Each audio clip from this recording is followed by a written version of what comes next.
자, 안녕하세요. 반갑습니다. 오늘은 토지개발 완의 상수원 보호구역인데 교재 188페이지입니다.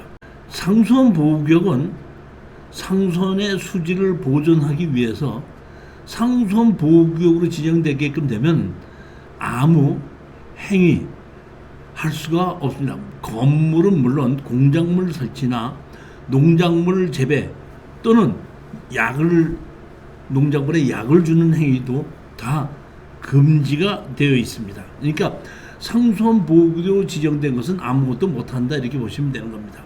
자, 근데 보게끔 되면 제가 이렇게 교재는 없지만은 상수원 보호구역과 연계되는 걸 정리를 해놨는데 제일 첫 번째 상수원 보호구역이 있고 그 다음에 수질보존 대책 1, 2권역이 있고 수변구역이 있고 공장 설립 승인지역인데 상수원 보호구역으로 지정된 곳에는 환경정비구역이라고 지정되어 있는 것이 있습니다. 이거는 환경정비구역은 상수원 보호구역 안에만 지정이 되는데 언제 지정이 되냐면 상수원 보호구역으로 지정되기 전서부터 이미 동네가 형성되어 있는 곳은 환경정비구역이라고 지정하고 거기에는 그곳은 환경정비구역으로 지정된 곳에는 주택이나 일종 근린생활시설 건축은 허가를 내주고 그 환경정비구역으로 지정된 곳에는 하수 종말 처리장을 지어놓은 곳입니다. 그러니까 상수원 보호구역에서 해제된 것이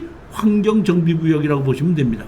그 다음에 수질보존 대책 1권역, 2권역인데 수질보존 대책 1권역, 2권역은 상수원 보호구역 옆에 있는 도시에 정해졌는데 도시를 전부 다 건물을 못 짓게는 할 수 없다 보니까 수질보존 대책 1권역, 2권역으로 하는데 1권역 그러면 토지의 지목이 임야대지가 아닌 것은 건물을 지을 수 없게끔 만들어 놓고 건물을 짓는다고 하더라도 전 가족이 6개월 이상 거주한 사람에게 하나의 필지만 건물을 지을 수 있게끔 해줍니다. 그 다음에 택지 분할도 해주지 않습니다. 따라서 수질보존 대책 1권역은 엄격히 규제가 되고 똑같이 수질보존 대책 2권역은 그렇게 규제가 심하지 않고 정화조를 20ppm 이하로만 만들어 놓게끔 됩니다. 근데 수질보존 대책 1권역, 2권역이라도 만약에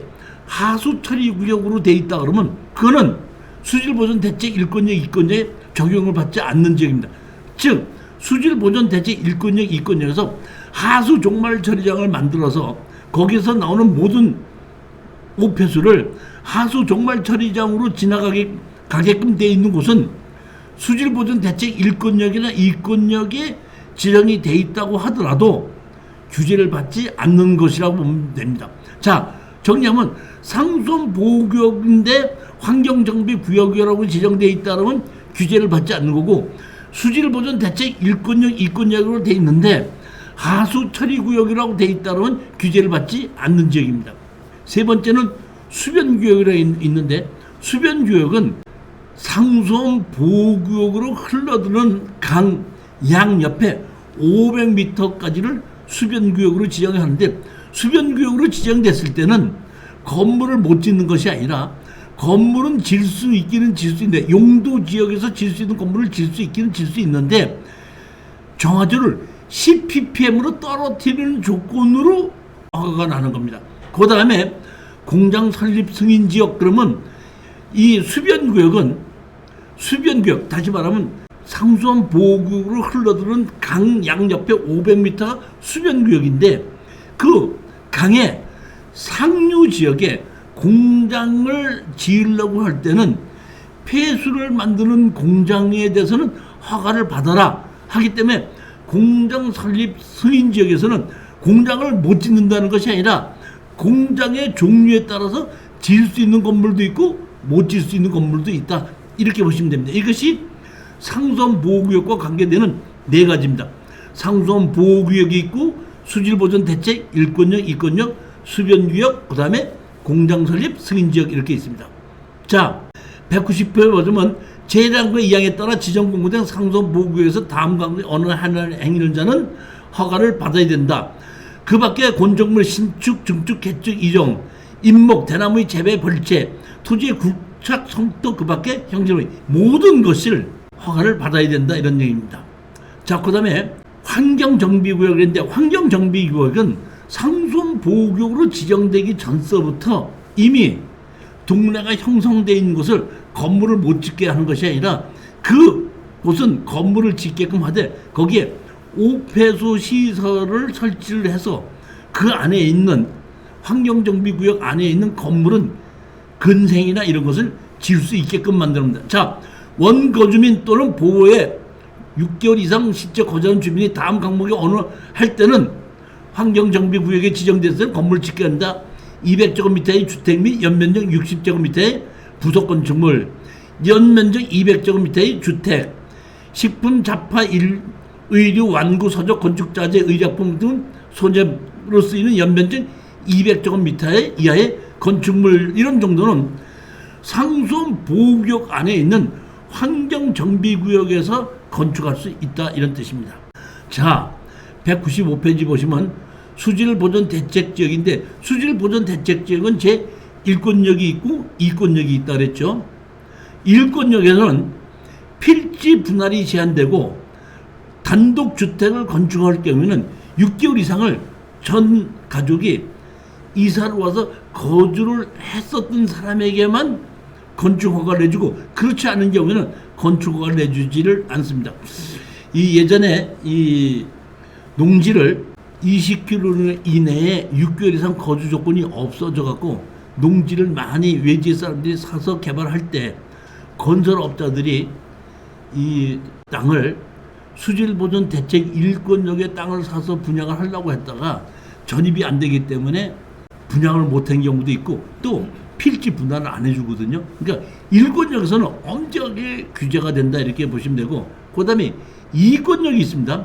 2권역에서는 용도 지역에 의해서 건축할 수 있는 건축물은 다 건축할 수가 있는데 단 조건은 하수 처리를 정화조를 20ppm 이하로 떨어뜨리는 조건인데 우리가 서울이나 어디든지 아무 데든지 건축법에 의해서 집을 건축하고 할 때는 정화조를 만들어야 되는데 그 정화조가 일반으로 판매하는 것이 20ppm이에요. 그렇기 때문에 수질보존 대책 2권역에서는 정화조를 20ppm을 만들어라 하는 얘기는 일반적으로 다른 곳에서 다 20ppm짜리 정화조를 사용하기 때문에 특별한 규제는 없다고 보시면 됩니다. 다만 수질보존 대책 1권역이든지 2권역이든지 하수 종말 처리장으로 가게끔 됐을 때는 규제를 받지 않습니다. 그 다음에 200페이지 보시면 수변구역이라고 있죠. 수변구역은 상수원 보호구역으로 지정된 곳에 강물이 흘러들어가는데 강물이 흘러들어가는 곳 양옆에 500m 이내를 전부 다 수변구역으로 지정합니다. 수변구역도 용도 지역이 있을 겁니다. 보면 용도 지역인데 원래는 식품 접배업이나 숙박업이나 목욕자나 관광숙박 공동주택은 못 짓게끔 돼 있는데 다만 10ppm 정화조를 10ppm 이하로 떨어뜨리는 조건으로는 건축허가를 내준다. 다시 말하면 여러분들이 내가 수변구역이다. 상수원 보호구역으로 흘러들어가는 강에서 500m 이내에 수변구역으로 됐다고 할 때는 내가 건물은 질 수가 있지만은 정화조를 10ppm 이하로 떨어뜨리는 정도로 만들면 된다. 이렇게 아시면 되는데 이것이 10ppm 이하로 떨어뜨린다 그러면은 보통 20ppm 정도의 3배가 들어갑니다. 근데 건축법에 의해서 식품적개법이나 이런 경우에는 정화조 용량이 면적에서 넓어지는데 넓어지는 경우에는 이런 정화조를 만들기 위해서 몇 천만 원씩 들어가기도 합니다. 음식점 같은 거를 뭐 50평, 60평 이렇게 질 때는 그런 것이 많이 들어간다. 이렇게 아시면 됩니다. 여기 보시면 그 203페이지 보시면 여기 보면 상수원 보호구역, 그 다음에 수질보존 대책 1권역, 2권역, 수변구역 해갖고 종류별로 건물을 지을 수 있는 종류를 뽑아놓은 걸 제가 이렇게 만들어 놨거든요. 정리해 놨거든요. 그러니까 이걸 보시게끔 되면은 상수원 보호구역에서는 이런 얘기는 가능하고 이거는 1권역에서 하고 이권역에서는 가능하고 수변구에서 가능하다. 이거는 안 된다. 뭐 이런 규제가 있는 거를 이 정리한 걸 보시게끔 되면 할 수가 있습니다. 그 다음에 공장 설립 승인 지역. 공장 설립 승인 지역은 아까도 말씀드렸지만 수변구역은 상수원 보호구역으로 흘러들어가는 강의 상류에 건축 공장을 지으려고 할 때 그 공장에서 폐수를 배출하는 공장 중에서 이거는 상수원 보호구역으로 흘러들어가기 때문에 이런 공장은 지으면 된다 안 된다는 걸 심사를 하는 것이 공장 설립 승인 지역입니다. 다시 말하면 공장은 지을 수 있기는 있는데 못 짓는 것이 아닌데 공장 종류에 따라서 지을 수 있는 것도 있고 못 짓는 거기 때문에 그거는 허가를 받아서 지어라. 즉 폐수를 상수원 보호구역을 해치지 않는 그러한 공장인 경우에는 설립을 할 수 있도록 하고 그렇지 않은 경우에는 규제를 한다. 이것이 공장 설립 승인 지역이라고 보시면 됩니다. 다시 말하면 상수원 보호구역이 있고 그 다음에 수질보전 대책 1권역, 2권역, 수변구역 그 다음에 공장 설립 승인 지역이 있는데 상수원 보호구역이 제일 강한 거고 공장 설립 승인 지역이 제일 약한 곳으로 있고 우리가 아셔야 될 것은 상수원 보호구역과 수질보전 대책 1권역만 제가 보면 투자를 한다고 할 땐 좀 조심하면 되고 2권역이나 수변구역 같은 경우에는 건물을 지으려고 할 때 정화조를 20ppm 만들면 된다. 그 다음에 수질보전 대책 2권역은 정화조를 무조건 20ppm으로 만들면 된다. 이렇게 생각하시면 됩니다. 207페이지 보시면 하수 처리구역 이렇게 돼 있죠. 하수 처리구역은 아까 말씀드렸듯이 수질보전 대책 1권역이나 2권역에서 이 하수 종말 처리장을 만들어서 그곳 안에서 집을 지을 때는 오폐수를 하수 종말 처리장으로 보내는 곳이 하수 처리구역입니다. 따라서 내가 하수 처리구역으로 되어 있는 곳에 집을 지을 때는 정화조를 안 만들어도 됩니다. 따라서 수질보전 대책 1권역이든지 2권역이든지 돼 있는데 거기에 하수 처리구역으로 돼 있다 그러면 거기서 집을 지었을 때의 오폐수를 하수 종말 처리장으로 가기 때문에 수질보전 대책 1권역이 됐든지 2권역이 됐든지 규제를 받지 않는 것이 하수 처리구역이다. 이렇게 생각하시면 됩니다. 226페이지입니다.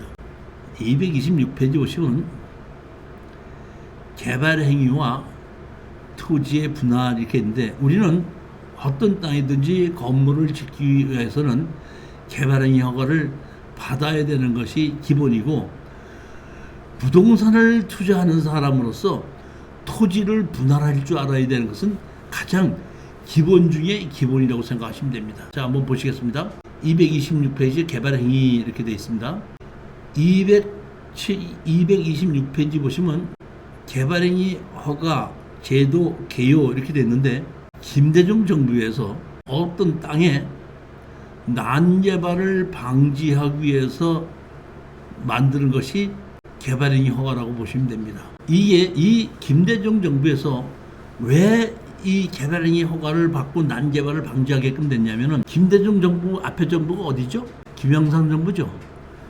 김영삼 정부에서 가장 농촌을 부흥하고 잘 살게 했던 것이 농지를 매입할 때 20km 이내 6개월 거주를 없애버린 겁니다.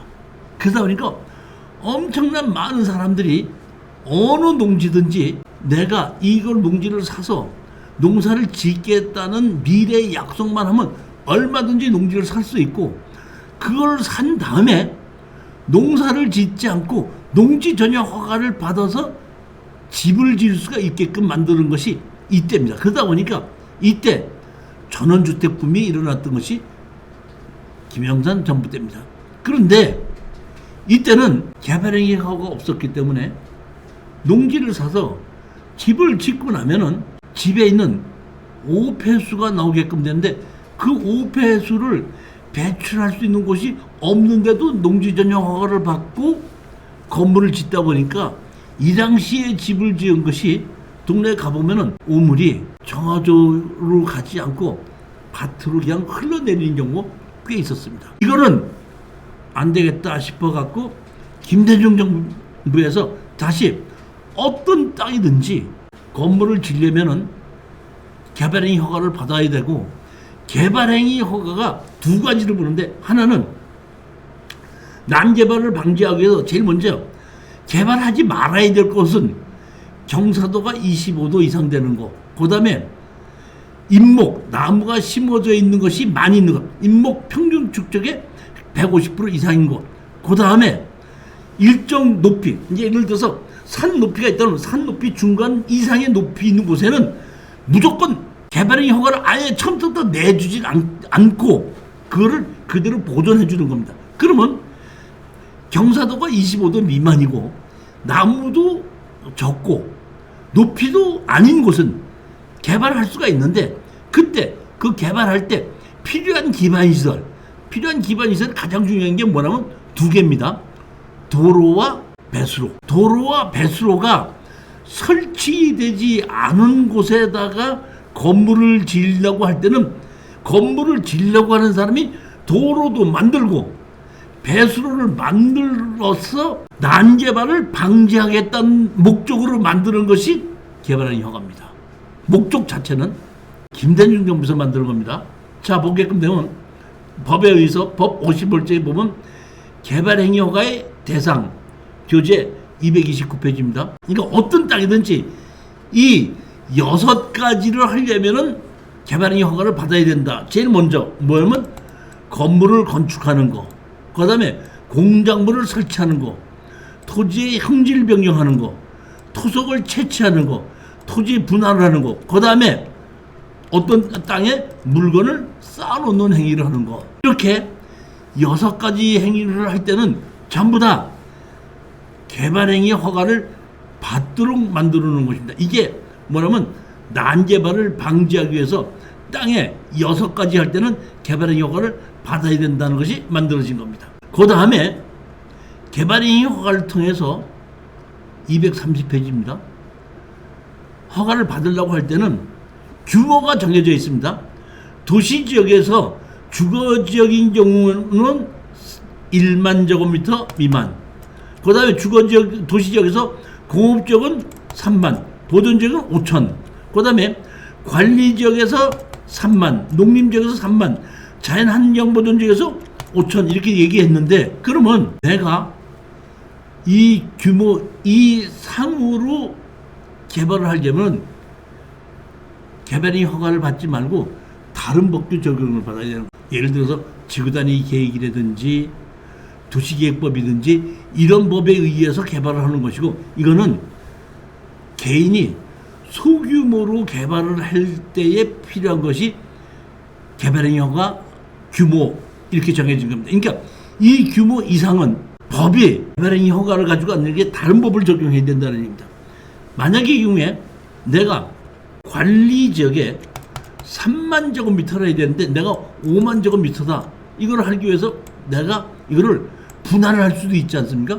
분할을 한다 그러면 이거를 반은 남편, 반은 배우자 이름으로 분할할 수 있대. 같은 가족인 경우에는 분할을 하는 걸로 안 봅니다. 같은 필지로 봅니다. 그렇기 때문에 만약에 분할을 하려면 다른 사람의 이름으로 분할을 해가지고 개발을 했을 때는 가능하지만은 가족에 있는 친족의 이름으로 분할해서는 분할된 걸로 보지 않는다, 이렇게 아시면 되는 겁니다. 허가 기준, 그러니까 다시 말하면 법에 의해서 개발행위 허가의 기준을 정해놓는데, 분야별을 검토해서 허가 기준, 경사도, 표고도, 인근 도로의 높이, 아까 제가 했죠? 경사도 25도, 그 다음에 표고도, 인근 도로의 높이, 배수, 이런 것을 경사도, 인목보수, 표고도를 보고 근본적으로 거기는 어떤 것도 하지 말아라. 그런데 예를 들어서 스키장을 만든다, 이런 때는 제외로 되어 있습니다. 그렇지 않은 경우에는 무조건 경사도, 인목보수, 표고도를 보는데, 경사도, 인목보수, 표고도를 조례, 법에 정해진 것이 있고 법의 테두리 안에서 다시 조례로 정해놓은 것이 있습니다. 여기 그 다음에 보면 도로의 높이, 뭐도 있어요? 배수, 이렇게 있습니다. 허가 기준, 건축법 규정에 의할 것, 건물을 질 때는 도로 수도 및 하수도가 설치되지 아니한 지역에 대해서는 건물의 건축을 허가하지 아니할 것.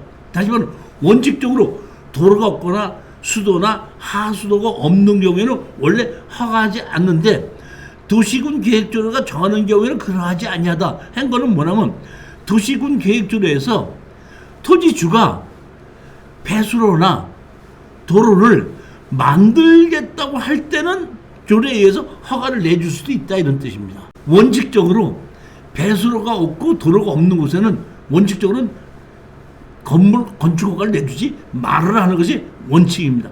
다만 내준다고 할 때는 기반시설을 부담한다는 조건입니다. 만든다는 조건인 겁니다. 242페이지 보시겠습니다. 제가 조례에 위임한다고 했기 때문에 조례를 한번 몇 군데 조례를 한번 보시려면 광주광역시죠. 광주광역시는 다음에 모두 갖춘 토지에 하나여 개발에 허가를 할 수 있다. 임목본소 요건은 모두 갖춘 토지 얘기했는데 경계로부터 50m 이내에 위치한 지역까지 총 임목본수가 50% 미만. 원래 개발행위 법에는 그 지방의 임목축척의 평균 임목축척의 150% 미만. 다시 말하면 10그루가 돼 있다 그러면 15그루 미만 정도가 되더라도 허가를 할 수 있다고 법에는 정해졌는데 광주광역시에서는 내가 개발할 땅뿐만 아니라 개발하려고 하는 땅 50m까지를 나무가 내 땅 말고 내 옆에 50m까지 땅에 있는 나무가 전부 다 같이 심은 걸 보고 총 임목번수가 얼마? 50% 미만인 경우에만 개발행 허가를 내주겠다. 제가 그 지방자치단체의 개발행 허가의 조건을 조례를 봤는데 대한민국에서 개발행위의 조건이 가장 강한 것이 광주광역시. 경사도가 얼마죠? 10도 미만입니다. 법에는 25도인데 경사도 10도. 10도 이상만 되면 무조건 안 된다 이런 뜻입니다. 그 다음에 표고도가 얼마? 100m. 표고도가 뭐냐고 얘기했더니 표고도가 우리 보면은 뭐죠? 700m다 800m가 하는데 바닷물의 높이에서 재는 거거든. 우리 옛날 그 대관령 넘어가면 거기에 보면 여기가 표고도가 780m입니다. 이렇게 있다는 얘기는 그 780m라는 얘기는 바닷물에서 780m 높이가 대관령의 도로의 높이인데 광주광역시에서는 바닷물의 높이보다 100m만 더 올라가 있는 곳에서 무조건 건물을 못 짓고 아무것도 못한다 이런 뜻입니다. 성남시 도시계획조례를 보시겠습니다. 244페이지입니다. 성남시 도시계획조례는 도시계획 경계로부터 얼마? 30m까지는 임목본수를 같이 본다는 얘기고 임목본수가 50%입니다. 경사도는 15도입니다. 녹지지역은 12도 미만, 지목이 대지인 경우는 15도 미만 이렇게 했는데 제가 본 성남시 도시계획 조례를 정하시는 그 시의원들이 잠깐 실수한 것 같습니다. 뭐냐면은 지목이 대지인 경우에는 개발행위 허가 대상이 아닙니다. 개발행위 허가 대상이 아닌 것을 대지인 경우 15도 미만이라고 집어넣은 거는 조금 이건 잘못된 거다 이런 얘기입니다. 경사도가 얼마? 15도 미만. 녹지지역은 12도 미만. 양평군 도시계획조례입니다. 246페이지입니다. 임목 평균 축척이 얼마? 150%. 경사도 25도. 기존 지방고래에서 50m 미만 이렇게 돼 있죠. 그러니까 법에는 150m, 경사도 20m. 다시 말하면 양평군은 워낙에 인구가 늘어나지 않기 때문에 개발행위 허가의 조건을 법에서 풀을 수 있는 데까지 충분히 풀어놓은 겁니다. 그 다음에 기준지방고라고 그랬죠. 기준지방으로 50m 이렇게 돼 있는데 이 얘기는 무슨 얘기냐면 기준지방고가 어떻게 한다면 이런 겁니다. 내가 어떤 땅을 개발행위 허가를 받으려고 하게끔 되면 하늘에서 내는 수평투영 면적이 있죠. 그 수평투영 면적에서 가장 가까운 도로변 도로가 있죠. 그러면 그 도로변 도로에서부터 내 땅까지 진입도로를 만들어야 되지 않습니까? 근데 하늘에서 내려다보는 것 중에서 그 진입도로 중에서 도로변 도로의 높이와 내 개발하려고 하는 땅의 높이가 50m 이상 차이가 나면은 안 해준다 이런 뜻입니다. 높이가. 그러니까 기반고를 보지 않고 도로의 높이와 내가 개발하는 땅이 50m 이상, 사실 50m라 그러면 100m 도로를 만든다고 하더라도 25도 각도가 되는 거죠. 그러니까 이게 사실 보면은 25도 각도까지도 100m만 만들면, 도로를 만든다 그러면 허가를 해준다 이런 뜻인데, 그러니까 상당히 많이 풀었다고 보시면 됩니다. 그러니까 양평군에서는 더 강화하지 않고 법이 허용하는 만큼 다 허용했다고 보시면 됩니다. 개발의 효과를. 가장 중요한 건 이겁니다. 254페이지입니다. 아주 중요한 얘기니까 이거 잘 보셔야 됩니다. 개발행위의 조건에 제5절 개발행위 허가를 받지 않아도 되는 행위 이렇게 돼 있죠. 다시 말하면 어떤 땅이든지 개발행위 허가를 다 받아야 되는데 김대중 정부에서 만들었는데 다음의 경우는 개발행위 허가를 받지 않아도 된다는 얘기입니다. 제일 첫 번째, 조성이 완료된 기존 대지의 건축물이나 그 밖에 공작물을 설치한 토지의 형질 변경. 이미 건물이 하나 지어져 있을 때는, 지어져 있다는 얘기는 기반시설이 만들어졌다는 얘기인데, 개발행위 허가의 조건에서 가장 중요한 게 진입도로하고 배수로를 보는 거죠.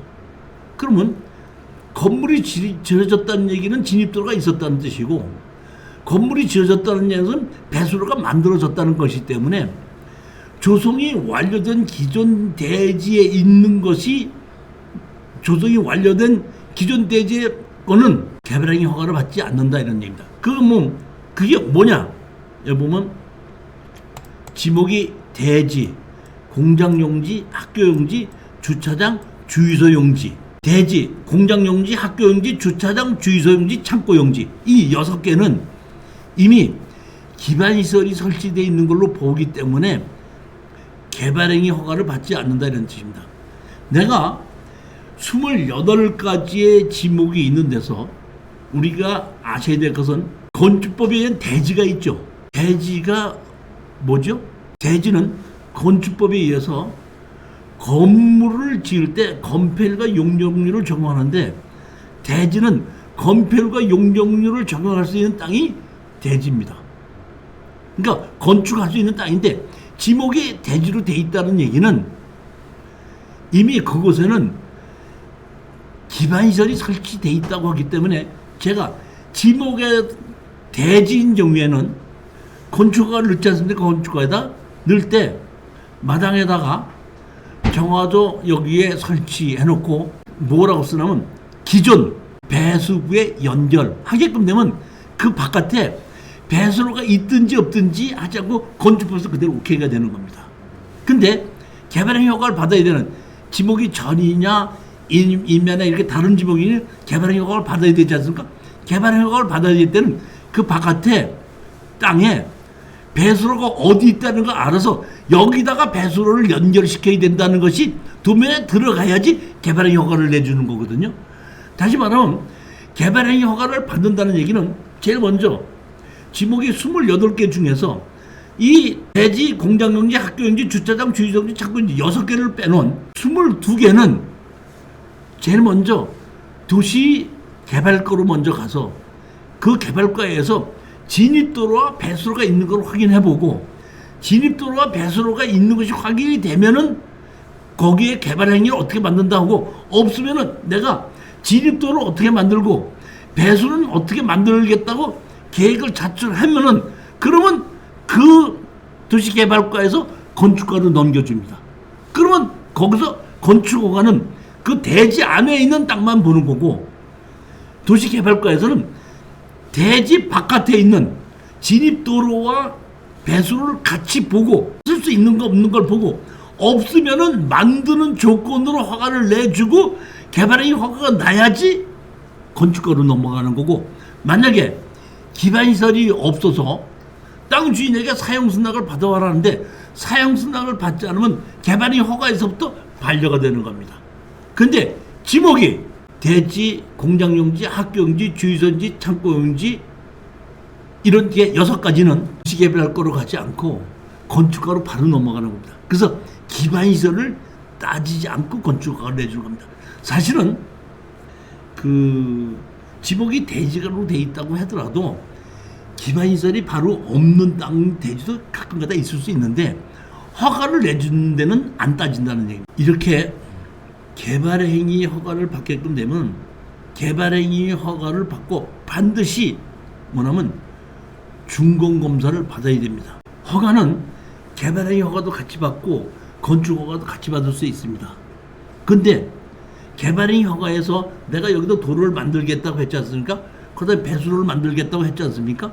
그러면 건물을 다 지은 다음에 그 건축주가 여기 도로도 만들었다, 배수로도 만들었다 하는 것을 다 보고 거기서 준공검사를 내줘야지 건축 준공이 나는 것이, 그렇지 않으면은 개발행위 허가를 받았고 도로를 만들겠다고 배수를 만들겠다고 하는 조건으로 해서 했는데 건축 허가를 다 받아서 지었다고 하더라도 준공이 나지 않은, 그 개발행위 허가의 준공이 나지 않은 건물 준공이 안 해줍니다. 사용 승인을 안 해줍니다.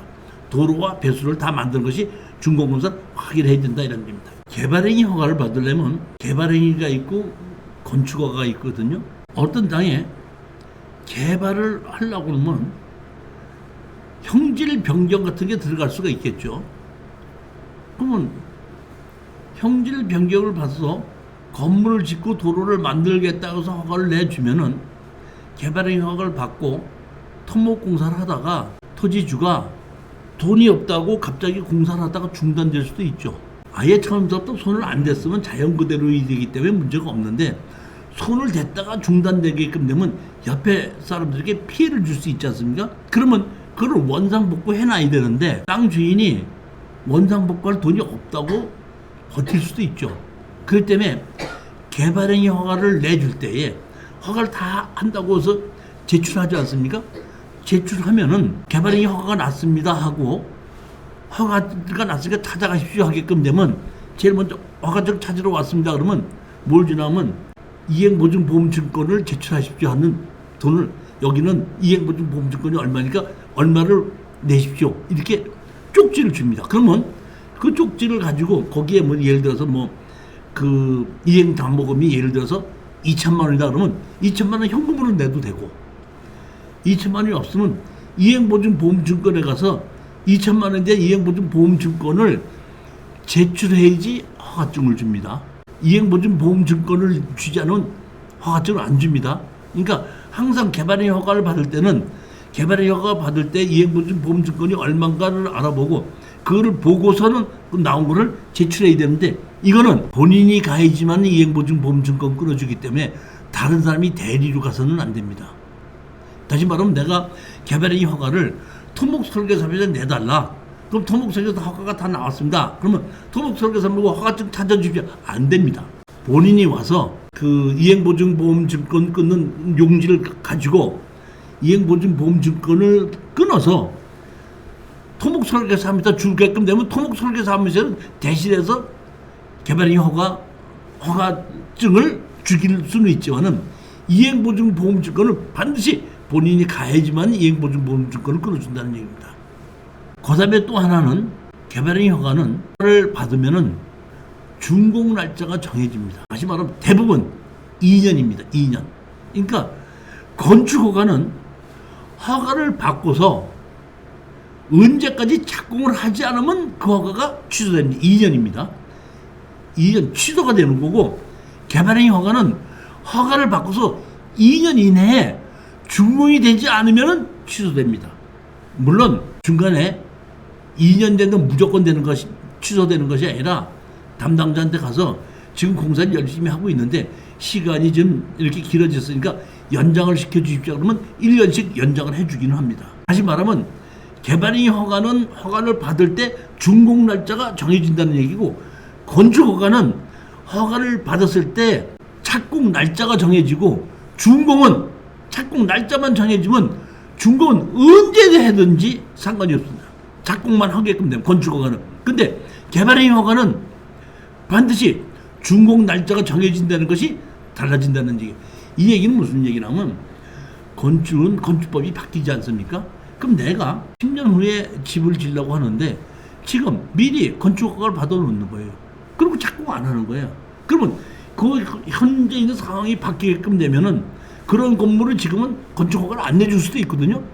못 내줄 수도 있다는 얘기입니다. 근데 옛날에 허가를 받은 걸 그대로 허가를 내서 그거 공사를 하면 안 되기 때문에 착공을 해놓으면 언제까지 준공이 돼야 된다는 법은 없지만은 착공을 하지 않으면 그 허가는 취소된다는 얘기입니다.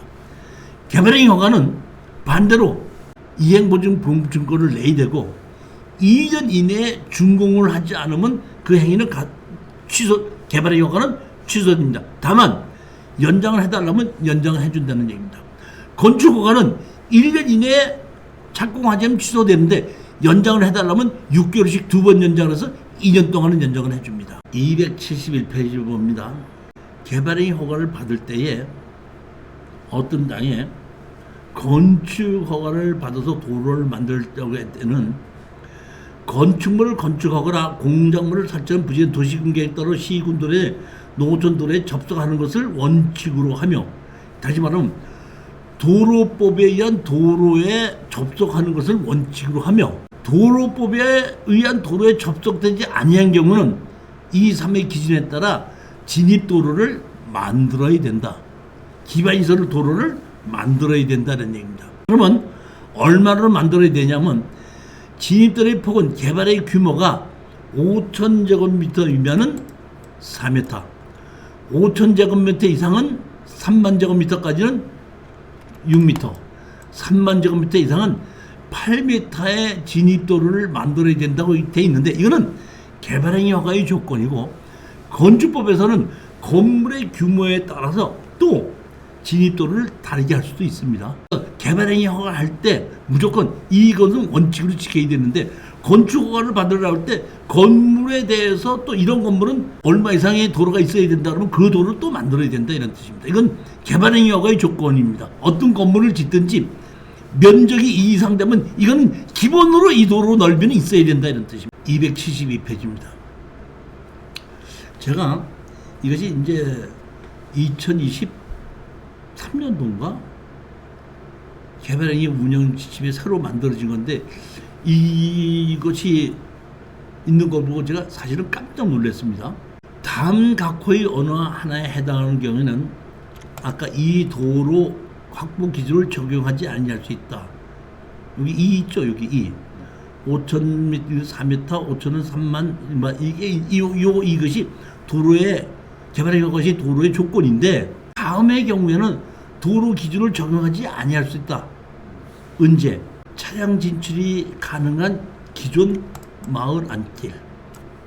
이거 마을 안길이라는 것을 예전서부터 현황 도로가 있는 것을 제가 건축 담당자한테 가서 여기 이렇게 현황 도로가 있는데 지목은 도로가 아니고 땅 주인이 개인인데 여기에 이걸 건축법상 도로로 인정해서 건축가 내줄 수 있습니까? 그 물어보면은 담당공무원이 이렇게 보다가 이거 마을 안길이네요, 이렇게 얘기하는 경우가 있거든요. 그럼 마을 안길이라고 하게끔 되면은 담당 공무원이 건축허가를 내줬었어요. 근데 마을 안길에서도 지목이 대지인 경우에는 마을 안길이라면서 건축에서 건축허가를 내줬는데, 마을 안길이 있어도 지목이 농지나 임야가 있을 수 있죠. 그럼 농지나 임야는 아까 개발행위 허가를 받아야 된다 그랬죠. 그럼 개발행위 허가를 받으려고 했을 때는 제가 여기는 마을 안길이기 때문에 동도를 이용해 건축허가 받은 적이 있기 때문에 건축허가를 내줄 수 있지 않습니까? 그러면 조례 있지 않습니까? 이렇게 얘기하면 담당 공무원이 그 조례가 어디 있는데 건축법 조례에 있습니다. 그거는 건축가에서 보는 거고요. 우리 도시개발과에서는 도시계획조례 뽑아야 하는데 도시계획조례는 그런 거 없습니다. 이렇게 얘기하는 경우가 있었는데, 개발행위 허가의 조건에 뭐가 있어? 기존 마을 안길. 그러니까 기존 마을 안길에 또는 농로중에 접속하거나 차량 통행이 가능한 도로를 개설하는 경우로서 농업업 임용용 시설, 다시 말하면 넓이가 4m다 6m가 되지 않더라도 자동차가 다닐 수 있는 경우에 농업업 임용용 시설로 주택이나 부지 면적 1,000제곱미터의 일정 근린 생활시라 단독주택인 경우에는 이 도로의 너비를 적용하지 않고 건축허가를 내줄 수 있다. 이것이 개발행위 허가의 지침에 이번에만 들어간 걸 보고 깜짝 사실 놀랐었습니다. 이것이 제일 최근에 나온 거기 때문에 물론 개발의 허가의 조건이 여기에 뭐냐면 도로만 얘기했죠. 그러니까 도로는 상관이 없는데 담당자가 도로는 상관없는데 배수로 사용수납 받아올 쪽으로 또 건축가가 안 날 수도 있습니다. 도로만 갖고 얘기하는 것이 아니라 배수로도 얘기가 돼 있습니다. 근데 도로만 상관이 없다는 얘기지 배수로는 얘기가 없기 때문에 기존으로 배수로가 다른 사람이 만들어 놓은 사람이 있으면 그 사람한테 부탁을 해서 그 배수로에 연결을 시켜야 되고, 만약에 배수로가 마을 안길인데 마을 안길에도 배수로가 개인이 만들지 않고 지방자치단체가 만들어 놓은 배수로가 있을 수도 있습니다. 그런 경우에는 아무 문제가 없거든요. 그렇기 때문에 이렇게 현황 도로가 있고 옛날서부터 마을 안에 있는 옛날서부터 이렇게 현황 도로가 있는 경우에는 여러분이 현장 답사를 갔을 때 도로만 보는 것이 아니라 배수로가 어디에 누가 어떻게 만들어진다까지 보고 여기에 있는 마을 안길에 여기에 배수로를 개인이 만들었으면 누구한테 사용수납을 받아야 되느냐, 아니면은 지방자치단체에서 만들었으면 아무 문제 없이 배수로 사용수납 없이 그대로 쓸 수 있는가, 이거를 우리가 현장 답사에서 확인할 줄 알아야 된다는 겁니다. 그 다음에 또 한 번은 하나는 예전에 어떤 분이 유튜브를 보고 저한테 연락을 하셨습니다. 그분이 태양광 설치를 하려고 태양광으로 하는 것을 개발의 허가를 신청을 했는데 앞에가 도로가 있고 도로가 없는 것이 한 3m가 현황 도로만 있고 그 다른 사람 땅이었는데 거기에 현황 도로 없고 지적법상 도로가 없다는 바람에 개발의 허가를 내주지 않았던 겁니다. 그런데 그거를 그 당시에 소송을 하려고 했어도 내가 알기로는 진 걸로 알고 있는데 이번에는 정확하게 나왔습니다. 광고탑, 철탑, 태양광 발전 시설에 교통 유발 허가가 없거나 미미한 공작물을 설치하는 경우에는 도로에 관한 것을 적용하지 아니한다. 맞는 거죠. 광고탑이나 철탑이나 태양광 발전 시설에 건축법상 도로가 없어도 통로만 있다 그러면은 얼마든지 개발의 허가를 받을 수 있다는 것이 이번에 정해진 걸로 보시면 됩니다. 그렇지. 그러면 배수로도 필요 없으니까. 자, 근데 자 보십시오. 273필을 보는 겁니다. 이게 배수, 하수로가 문제인 거예요. 하수가 설치된 지역 안에서는 건축 행위를 원칙적으로 허가하지 아니한다. 배수로가 없으면 원칙으로 허가하지 아니하는데 만약의 경우에 배수로가 필요 없는 창고 같은 건물을 지을 수도 있죠. 그렇지 않습니까? 그러면 창고를 건축을 내니까 배수로가 없으니까 내가 창고를 짓는다고 했을 때에 창고를 용도 변경을 하지 않는 조건으로는 허가를 내줄 수 있다는 겁니다. 배수로가 없는 경우에는.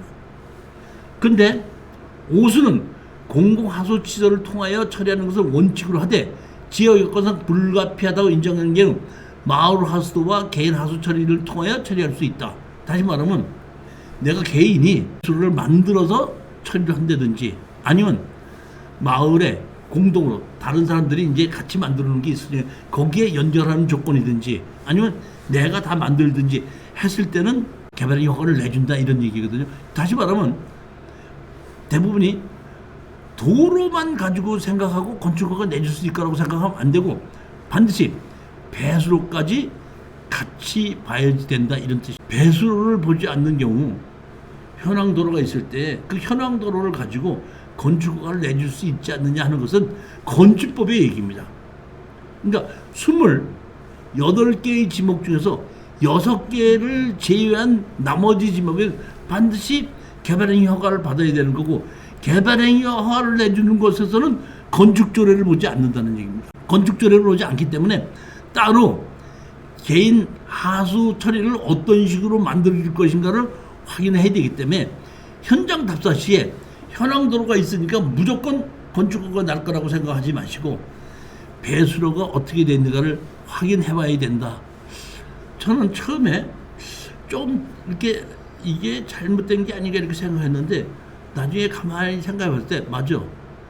배수로가 잘못되게끔 되면은 우리 주변의 환경이 오염이 되기 때문에 배수로 설치를 확인하고 개발하는 사람이 배수를 만드는 조건으로 허가를 내주든지 아니면 지방자치단체에서 기반시설을 만들어 놓은 곳을 이용해서 하든지 둘 중에 하나를 허가를 내주는 것이 맞다고 생각합니다. 현장 답사할 때 배수로를 확인하라고 하셨잖아요. 예. 이걸 어떻게 누구한테 확인을? 아니 가서 보게끔 되면 배수로를 지나가는 뚜껑이 있거든요. 이렇게 큰 뚜껑이 있을 땐 대부분이 그 지방자치단체에 만들어 놓은 건데 현황 도로로 있는데 그런 뚜껑이 없을 때는 지방자치단체에 만들지 않고 개인이 만들었다는 뜻이거든요. 그렇기 때문에 그런 경우 지방자치단체 도시개발과에 가갖고 여기 땅이 있는데 여기서 지방자치단체에서 공용으로 배수로 만드는 것이 있습니까? 아니면 내가 새로 만들어야 됩니까? 하게끔 되면 담당자가 가르쳐 준다는 얘기예요. 여기서 가장 실수를 많이 하는 것이 땅을 투자할 때 현황 도로가 있으니까 건축법만 가지고 따지는데 절대 건축법만 따지는 것이 아니라 나머지 28개의 지목 중에서 6개를 제외한 나머지 지목은 반드시 배수로도 같이 보고 확인을 해야 된다는 것. 자, 10분만 쉬었다가 토지 분할을 하겠습니다. 10분만 쉬도록 하겠습니다.